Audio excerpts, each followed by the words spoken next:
What's up, guys? Welcome to another episode of Road to Medicine. So today's episode is going to be amazing because we've got a special guest in the room. So we have Thanghu, Mathew with us today. How are you today? I'm good, thank you. How are you? I'm good.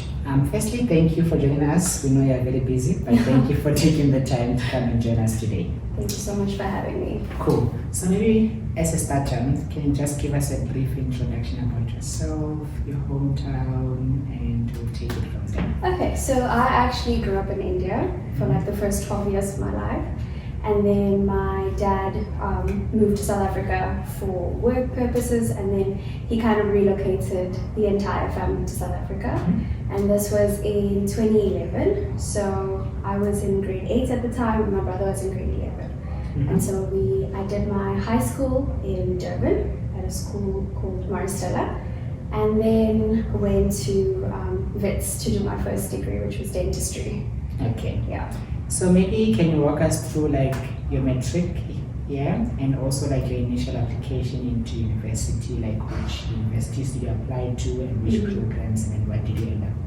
So as far as I remember, my application started in grade 11. So you kind of apply, I think, with your final grade 11 marks, and then you obviously update the marks as you go in matric, and then you get in or you don't. Yes. So the thought process behind my application is like, it's a long story. I was not someone that wanted to do medicine or dentistry growing up. Like I never really put a lot of thought into it because I wanted to be a dancer. So I was very fixated on that. So in the last couple of years, I actually applied to dance schools in India, and I didn't tell my parents about it. But when they found out, they were like, that's not happening. So you need a solid degree. And that's when they started to tell me to like think about like other degrees to kind of do. So my brother always sang songs about medicine. So he wanted to apply to medicine, but that's when we kind of realized that as a foreign student, you're not allowed to apply for medicine in South Africa, especially if your home country has like medical schools. And India has a lot of medical schools. So they're just, the reasoning is, go back to your country to kind of study so we can prioritize our own students, which is very fair. So I was like, you know what, maybe I won't be able to apply for medicine, but let me just try. So I applied. The first university I applied to was UCT, and it was like an instantaneous rejection. Like I got the rejection letter the next day, and I was like, whoa, like that's too fast. It's too fast. I'm like, you guys did you even look at my marks? Because I was always an A student. There was a lot of pressure from my family to kind of do well academically. So I was just like, this doesn't make sense, So because the reasoning was you didn't meet the minimum requirements. And I did meet minimum requirements to apply. So I was like, what's going on? So I actually called them, and they were like, no, minimum requirements is you either need to be a South African citizen or a permanent resident. So it's like, okay, cool, it's not because I'm dumb. But then I actually was like, okay, cool, no, it's fine. I will apply to other things. So I applied to like chemical engineering at UCT and ag science at Stellenbosch, and then my mom suggested dentistry. So I was like, dentistry, like I'd never really thought about it.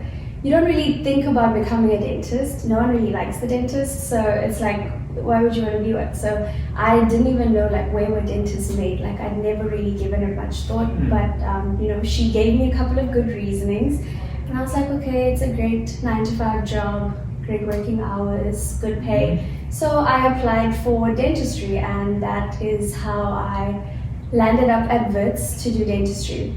I did get my provisional acceptance for dentistry, and then it was just praying that I did get in, like final offer, and then I did get in. So that's how I spent the next 5 years at Wits doing dentistry. Yeah. Okay, so just maybe as for interest, what courses do you do in dentistry?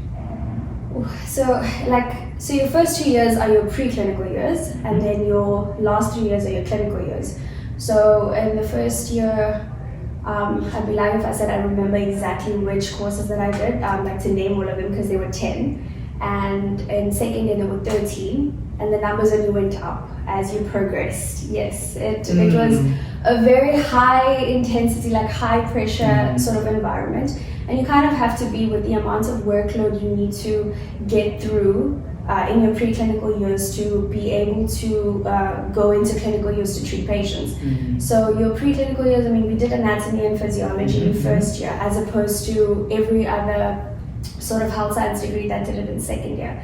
So we were placed with the second year OTs, physios, nurses, and pharmacists to do the anatomy and physiology. And then we had restorative dentistry, prosthodontics, we started theory on endodontics, and a whole lot of other courses as well.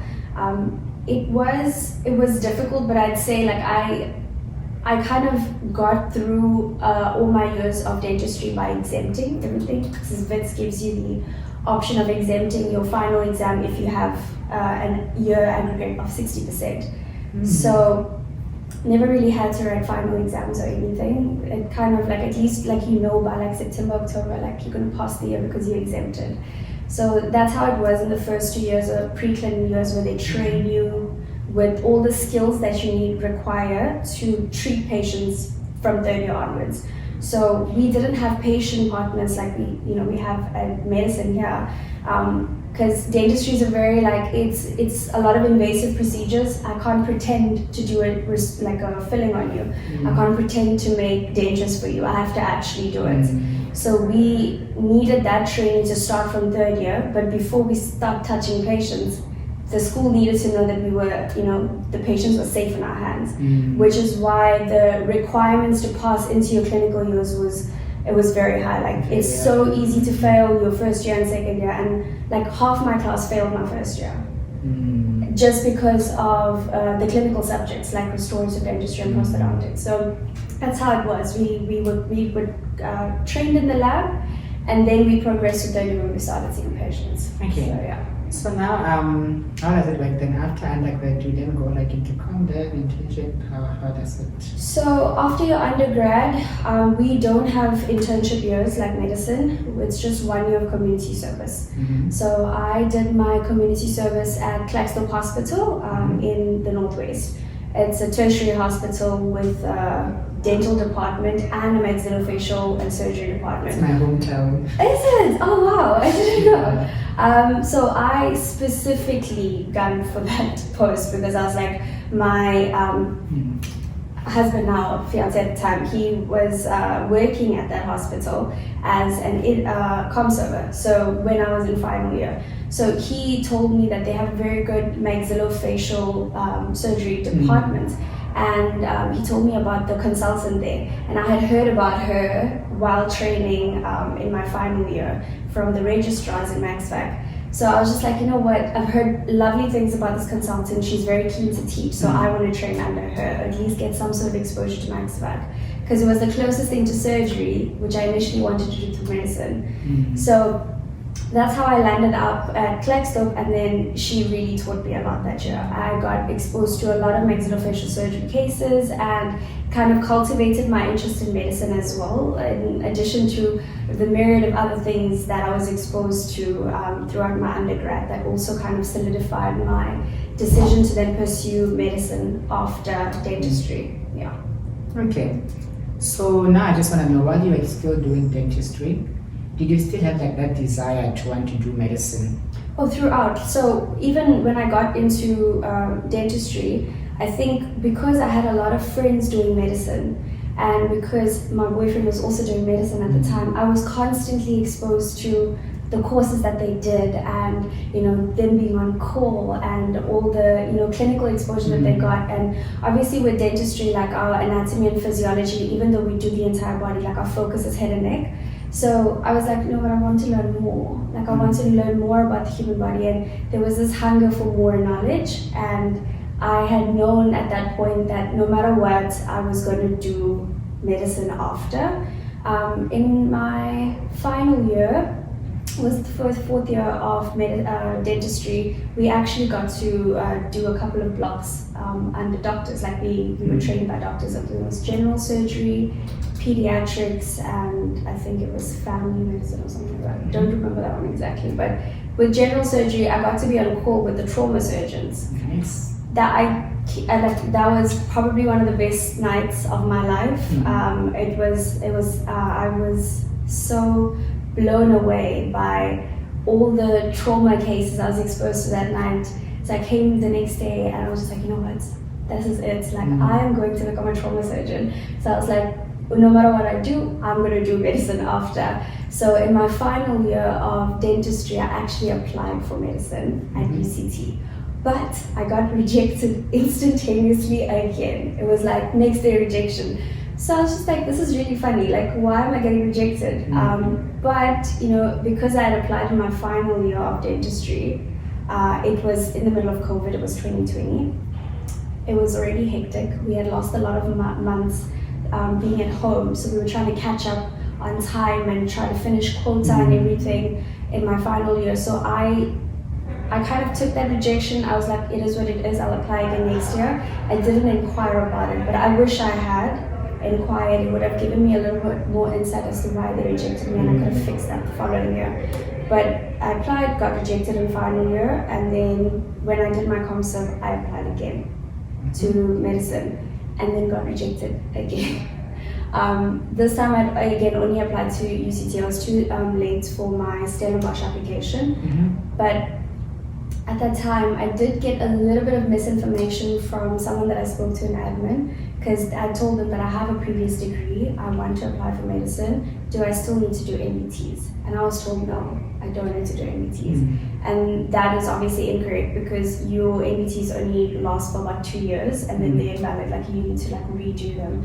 So I only found that out like the following year.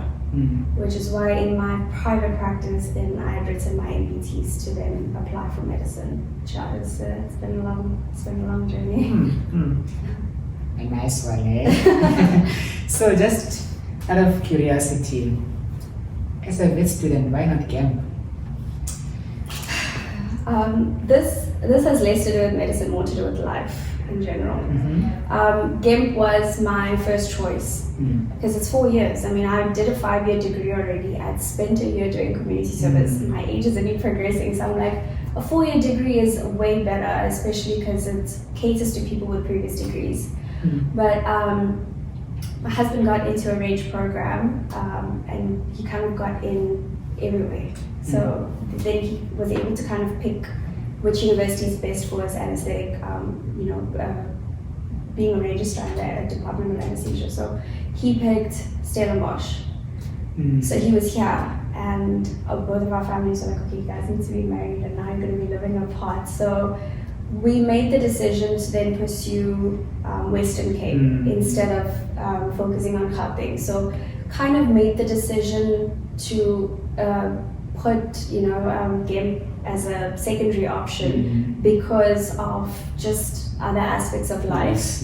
And that is why then our focus was Stellenbosch or UCT.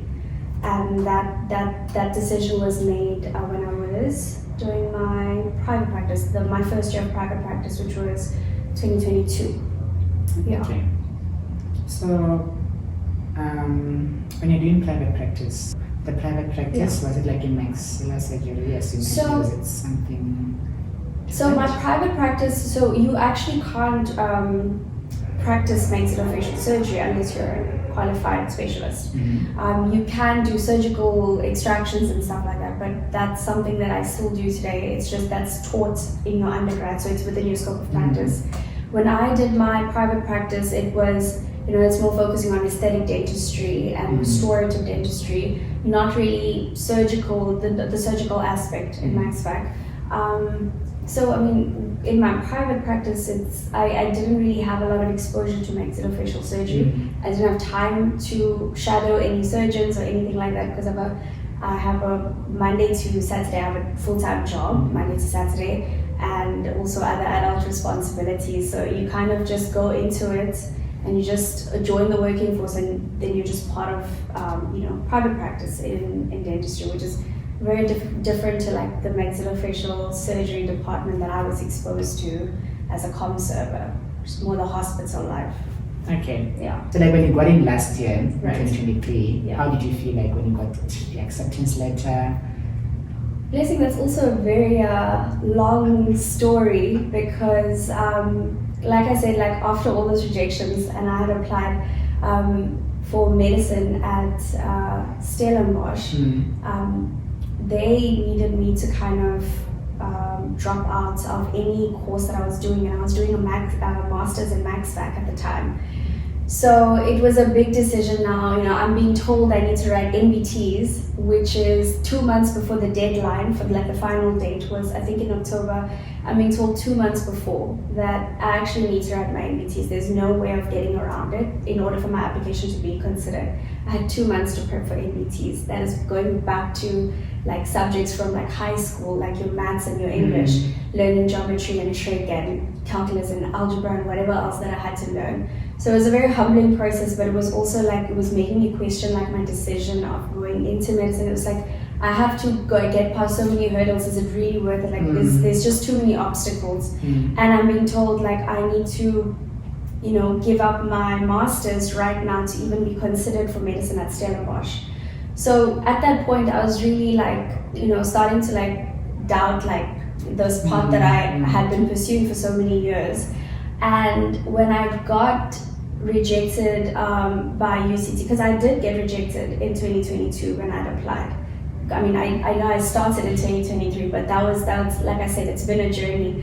I got rejected, and we inquired as to why I got rejected. Now, this was the first time since matric that I had actually inquired.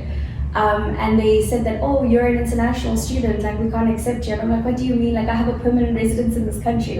Now I can actually apply. And then we realized there was a huge admin error that had happened, where my initial application was obviously, in 2015 or 14, when I was still in high school. And they I don't know if they merged the profiles or what, but my details hadn't been updated. Oh yeah, it merged because you had applied before and it just continues. Yeah, even though I had submitted my South African ID, I had resubmitted my matric results and my new NBT results.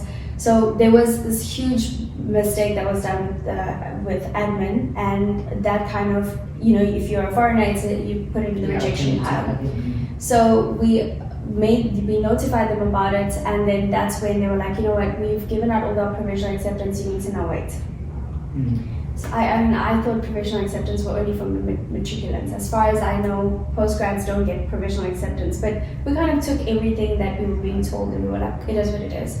So they told us to wait until the end of November for an answer. And they were like, we'll put you on the list now. We've taken your application again and it's being considered, but we putting you on the waiting list. You'll hear by the end of November. November came and went, December came and went, and so did Jan. And I'm sitting in February of 2023, and it took about I had 3 months to kind of get my head around, you know what, maybe UCT doesn't want me. Because Stellenbosch had already rejected me because I didn't have enough community service and job shadowing hours to my name. I didn't do enough of that. So after getting through the interview process, Stellenbosch was like, we try again next year, but increase your number of hours with community service, just serving the community. And there's no ways I can do that. I'm a full-time dentist.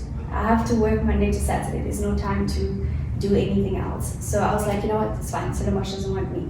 But UCT rejecting me, I took that to heart. So then it was just a waiting game. And when I didn't hear back from them in by the end of Jan, I got my head around not getting into medicine that year. So I changed my jobs. I took a new job, and I decided to change apartments. I was like, I'm gonna get a new apartment. I had paid the deposit already, and that was the Monday, and I got it on the Wednesday. So yeah, it was a lot. I had finally got my head around not getting into medicine, and I told myself, you know what, this is not the end of the world. I will try again at the end of that year. I will redo my NBTs if I have to. I will try my best to increase my community service hours, but right now my life can't come to a standstill.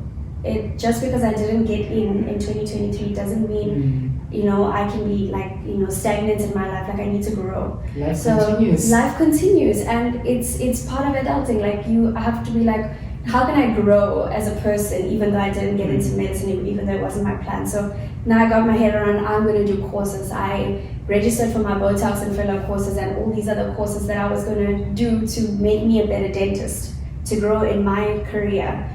And then I got in, And to be quite honest, I was upset. I was upset and I was confused that I got in, because I was like, being type A personality, like everything has to work according to my timing.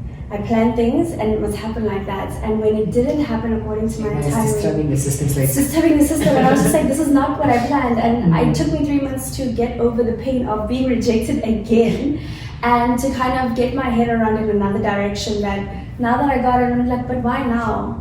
I'm like, I just moved jobs. I just got another apartment. Like, what must I do now? What must I do now? I'm like, I just paid the deposit. I'm not gonna get that deposit back. And they want me, so they called me as well, and they were like, do you not want medicine? I'm like, what do you mean? Like, I just found out. And they were like, no, you need to be in class on Monday. And I'm like, no ways. And it's a Wednesday, like Monday. It's a Wednesday, and they're like, Monday, you need to be in class. I was so confused and I was so upset that everything was happening in quote unquote the wrong timing, or not my timing, that I was just upset at everyone. Luckily, I have always been surrounded by a very good support structure. My husband, my family, everyone's been super supportive and very understanding of this journey I've been on to pursue medicine. So everyone was just like, it doesn't matter, it's fine. You know what? The new job, you just tell them that you're no longer going to be a part of them. And the apartment is just an apartment. You're just going to move now. So I basically upped and left Joburg. I packed a bag and saw my last patients on Saturday, explained to my boss that I really had to leave without notice. He was luckily very understanding, because his daughter was also doing medicine in another country after not getting in South Africa. So he was very understanding to, like, you know, my journey and wanting to do medicine. So he was like, it's fine, you can leave. And so I just packed a bag and I flew to Cape Town on the Saturday. I had Sunday, and then Monday I was here in the morning. And my apartment was just as it was. My car was still in Joburg. I hadn't figured out how to pack up my apartment. I just packed a bag and I left. And that was probably my second biggest leap of faith. Yeah, it was worth it. It was worth, you know, getting out of, dropping out of Max Fac, the masters that I was doing. It was worth humbling myself down to studying high school subjects to write my MBTs. Like, it finally was worth it. But I wish I could say I was jumping with joy when I got my acceptance letter. I wasn't. I was actually quite upset. No, definitely. And it's also understandable, because everyone's just now in a rush. Yeah, I'm just like, if I had time to prepare, this would have been a more happy journey. Yeah, it was in a rush, and it's like, you don't have a choice. You have to be in class on Monday. And I almost didn't accept it. And that's when I had the conversation with, like, my family and my husband, and they were just like, these opportunities don't come twice in a row. Like, they don't come around twice. So you kind of have to take it. Stop, like, just forget about all the adult responsibilities. We will take care of that. So they were very, very supportive. I mean, my dad and my husband packed up my apartment a month later, and they sent everything out. Like, I couldn't even go back because of classes and not being able to miss any classes. So, I mean, that's how it was. I wish it was a flowery story, but it isn't. But then it's still like an inspirational story, and also I think it really outlines, like, the importance of having a good support structure. Yeah, definitely. That's very true. Maybe to follow up on that, second year as an older student, how was the imposter, like, syndrome for now, like, having to do medicine, the age difference, and maybe like your friend group, they are working, you are deciding to give up working and go back to being a student? A lot of self-doubts, a lot of feeling insecure as well, just being an older student in, you know, a group that is like 95% matriculants. There's, I think, majority of my class, they're like 6 years younger than me. And going into first year, there was only 5 of us who had previous degrees. 5 out of, I'm not sure, 300, 350 students. So I didn't really think about that until I actually got to campus, because, you know, throughout that 5 years of dentistry and ComServe and everything, I kept thinking I'm going to go do GEMP. And at WITS, it's so common to have older students in your class because of the program, the GEMP, right? But even in dentistry, I had like 3 older students with me who had families and kids. So it's a very common sort of scenario at WITS, but it's not so common at UCT. And I only realized that when I actually got here. and I don't want to say kids, but like the students here are mostly used to people their own age. So when they realize you're a dentist, they're just like, why are you here? Like, you have a career, like you were making money, like why are you here? Why did you come here? And then like having to sort of explain to every single person why you're here. I think the problem is that people will be asking genuinely, but like they don't think about the impact of them asking you. And you're just like, oh, I look so old. Like, I mean, I'm just like, I felt the need to actually disclose the information to like people in my PBO class and groups and everything, because I'm just like, just now they think I'm lying over my age or something like that. And then when people did find out like I was old, they were just like, well, we thought you were from a chicken. I'm like, thanks for the compliment, but I'm way older than you. So then it was just the thing of, are they going to accept me? Will they be my friends? Will I find friends easily? Luckily, I did find like my closest friend here. She did a BSc before, she was one of the 5. We had no idea we had done previous degrees, so we were older than the rest of the students, which kind of like, we kind of gravitated towards each other, and we found each other on the first day. And her being a social butterfly, it was so easy to just be around her. And then, she is honestly like been such a treat to be around, and to make a friend on my first day, and to have that support structure now at school as well. So it was important to find the right friends as well. I was also blessed with a lovely group, like my actual class, like my medicine, like the class itself, they're such lovely students. Like I wish I could say, oh, this person made me feel bad because I was older. There was absolutely no one. It comes more from within, and feeling conscious about, I'm older, like we're not on the same stages in life. I was getting married last year, it's like, thank you. So we were just like at different stages in life. So there was this thing of, are we going to relate to each other? Will we be able to be friends? Is it going to be sustainable, kind of thing? And then with regards to what you said about like my friends from like dentistry and people my age, like moving on in their career, I do think about that a lot. Even today, like I wish I could say that it's something you just get over. You're human, like you think about these things, and you just like, you see people doing the courses you signed up for that you weren't able to do, and you're just like, if I just continued in dentistry, like I would have been able to do more courses, like maybe have my own private practice by now. But you can't keep comparing your journey to someone else's journey. Like we all have our different journeys. And luckily my friends from dentistry as well, my closest friends, were very supportive of me just pursuing this. I mean, they'd always known that I was going to go down that path, but when they actually saw me do it, they were just like, that takes a lot of courage. And I'm just like, it's so daunting, you have no idea, like being in a class at this age with younger students and like learning things from a grassroots level up. It's a humbling process, like it really does humble you, but I'm so grateful for this opportunity. You kind of get past the imposter syndrome, and you kind of get past the insecurities eventually, and you have days of self-doubt. You're just like, should I really, like, is this? And then you're just like, this is exactly where I'm supposed to be, because I'm so happy doing medicine. There's not a single day that I feel like I have gone to class and I learned something useless. This is exactly what I wanted to do. So I'm just grateful to be here. That's actually amazing, and I just love how blessed you are to have like a good support structure. Your friends are amazing. Tell them I said so. Your friends are amazing, and also like your husband and your family are going to support you. I think once like there are actually people rooting for you, it makes the whole journey a bit easier.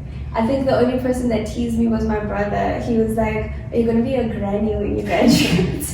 And I'm like, actually, I'll still be a granny whether I do medicine or not. Definitely so. I can be 30 with 1 degree, or I can be 30 with 2 degrees. Yeah, be 30 and be a doctor. I'm going to be 30 anyways. Exactly. Like, time's going to pass, age is going to progress. It just matters what you do in that time. And my focus was always like, even if it wasn't medicine, even if it wasn't written in my face, like I just wanted to grow. That's why I was like, backup plan, you go do your master's in Max Fac. If that doesn't work, you go do something else. As long as I'm learning something and I'm doing some course and I'm, gaining an extra skill every year, as long as we're not in the same position, that's fine. Growth is what we needed. Exactly. So, really a personal question. Okay. Would you do it again? 100%, 1,000 times over. I would do it exactly the way that I did it. It would really help if 2022 me knew that I was actually going to get into medicine, because I really did take it to heart. I mean, isn't life all about faith? It is, but I lost my faith. I think that was a very scary time. My family was scared of me. My husband was just like, what is going on with her? Because I just, after getting rejected, I was just like, I dropped out of my master's to be considered for medicine. I'm like, that was my biggest leap of faith, and then I didn't get in. So if that version of me had just known that, you know what, you're going to get in eventually, and I would have stopped with the self-loathing and the self-sabotage, it would have been nice. Well, I always believe everything happens for a reason, and like you not knowing, it allowed you to grow and get to deal with that, get to say, okay, oh, I was so angry, so I should try and collect myself. So I think there's a room for growth. Oh, 100%. I'm so glad I'm here. Definitely. Yeah. So, let's say to someone doing a different degree, or they've done a different degree, they're working now, and they've been getting a lot of rejection letters. And you know, like a rejection email, it hits. Heart's pounding. It hits deep. Hear it, yeah. So maybe like now they are kind of like, because of the high amount of rejection, they're saying maybe it's not meant to be. So what advice would you give to that person to keep on like being hopeful? I've always been someone that has had multiple plans of actions, like as backup plan. Have a plan B, a C, a D.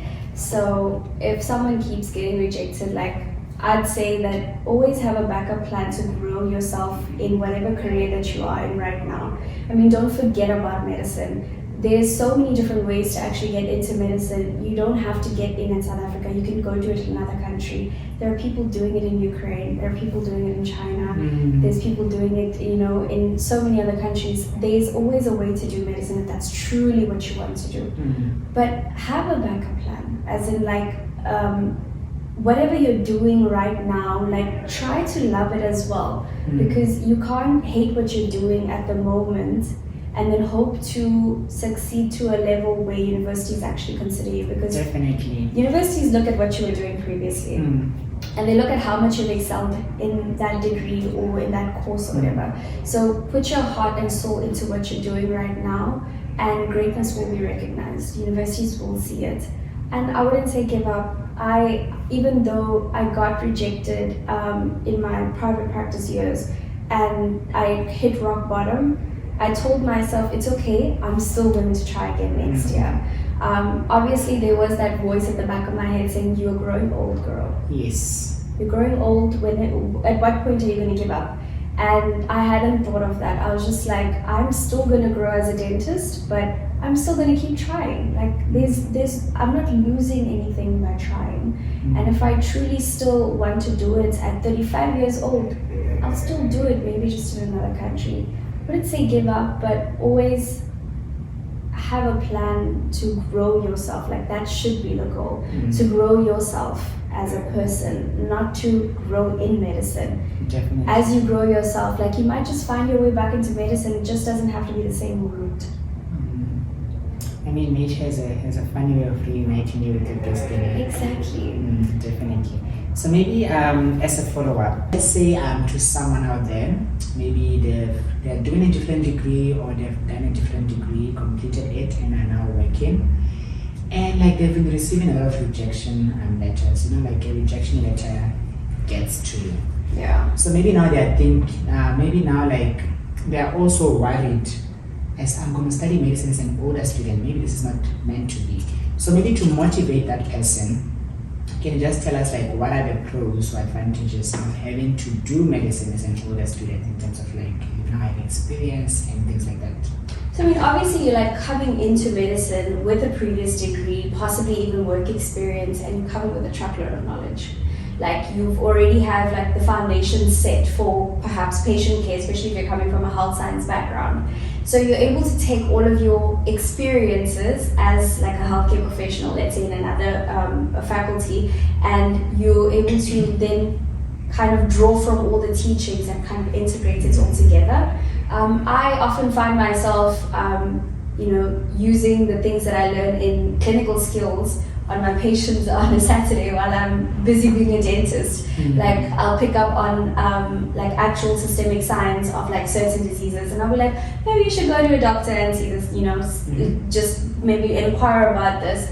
But I find it quite interesting coming from a dental background and now being offered all of this knowledge of medicine and like now the other systemic aspects of the body, and I get to relate oral manifestations and systemic diseases a lot more. I mean, we were taught about it, like we were taught in dentistry, like, oh, these are the oral manifestations of systemic diseases, but now I'm being given like a deeper understanding of like why they occur and how it can be managed. So I'm able to relate a lot of my learning with what I was previously taught. So anyone coming in with a previous degree, it's always a bonus. Like it's never a loss. Like no one must think that, oh, I've wasted so much time like doing something else when I actually want to do medicine.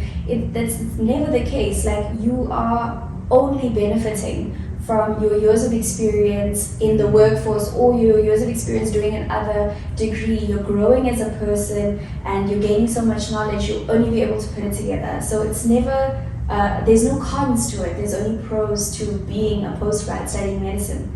And I mean, often when you look at other countries, you do a pre-med before you do medicine. This is the normal age of like starting medicine. So like, no one must feel bad, and I feel like your chances of succeeding in medicine is a lot higher when you come from a background of, I've got another degree. Because you're sure about this. You're sure about this. It's a huge decision to make, to like pursue medicine after doing something else for so many years. Like it's not an easy decision that we make. Like a lot of thought goes into it. So it's kind of set in stone. You're determined to kind of come here, finish medicine, and the chance of succeeding is a lot higher. At least I believe it's a lot higher.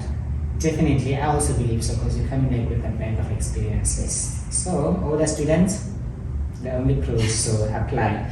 Maybe like as a last question, what would you say is your guiding motto or a quote or quotes that drive you in life?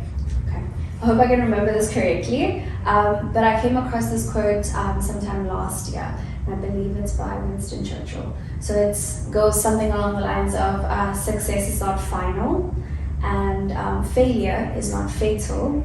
What matters most is the courage to, continue.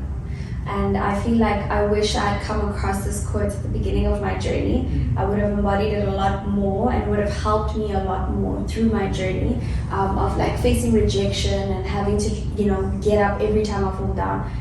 But now that I kind of, have realized that even though I got into medicine, like it's not the final destination. Like I still need to grow in medicine. Like this is not my final destination, and it's definitely not the definition of success. It's just part of the journey. It's just a stepping stone for me to get to where I need to get to.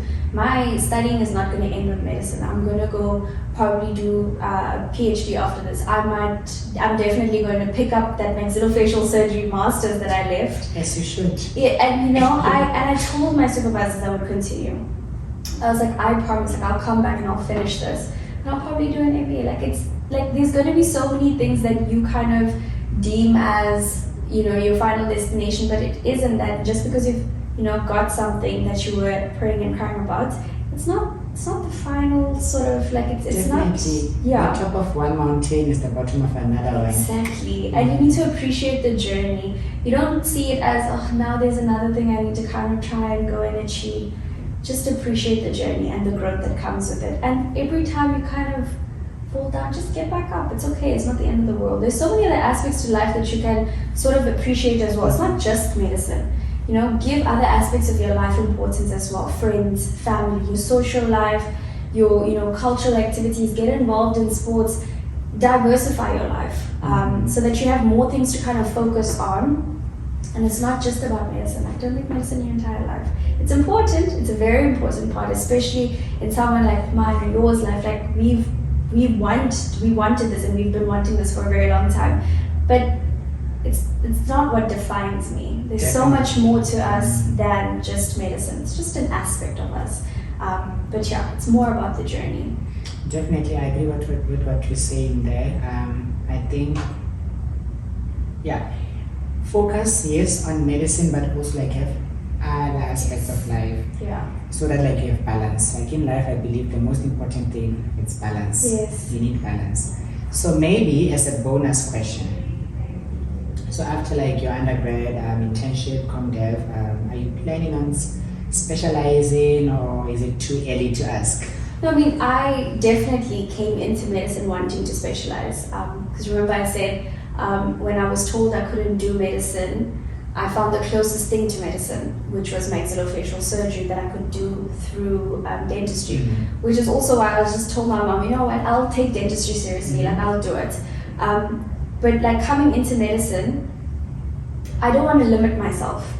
I don't want to tell myself that I'm only going to focus on max fac, just because that's what I started with.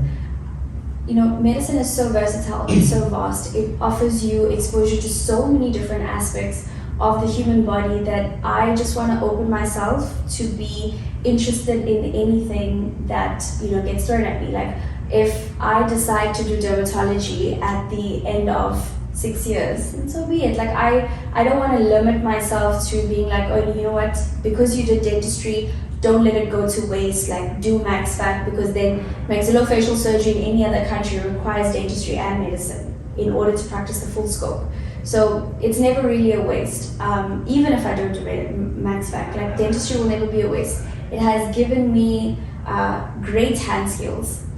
If I decide to do surgery, you know, general surgery or neurosurgery, which I've never even considered, if I decide to do those things, and so be it. Like dentistry is only a bonus. I mean, I am. Like, I mean, these hand skills are only going to grow. By the end of 6 years, I would have had 8 years of experience as a dentist, because I'm still working, and I intend to work until the very end, until HPCSA tells me you have to pick one and practice one. And at that point, I will decide, like, you know, which field to kind of go into. But yeah, I don't think anyone should like restrict themselves. Just open yourself up. You might just surprise yourself with a specialty that you never even considered, and that might be the best decision of your life, you know. So yeah, that's my outlook on medicine and going into medicine. Definitely, I think that is an amazing answer, because I remember in one of the previous interviews that I had with Prof. Anselin, he also mentioned that when it comes to specializing, don't limit yourself. In every block that you're going to do, aspire to be the best in that block. Yes. So that like you can discover hidden passions or something that you love but you're never aware of it. Don't limit yourself. So definitely that is an amazing answer. Yeah, we have reached the end of our interview. I would like to take this time and thank you for dedicating time for us to have this interview. I know you're a busy person. Thank you so much. And I also want to say one last thing, just a compliment. When you're on an online meeting, when we were discussing you becoming part of this project, when you turn on your camera, it's like, wait, she looks 18. I should done a whole 5-year degree of dentistry. So like, oh, thank you. Yeah, but just a compliment. Yeah. Thank you so much. I appreciate it. Definitely. Yeah, just want to say thank you so much, and I'm inspired. I'm sure the viewers are going to be inspired. And I think one thing to take from your story is very inspirational, is that we should all be hopeful.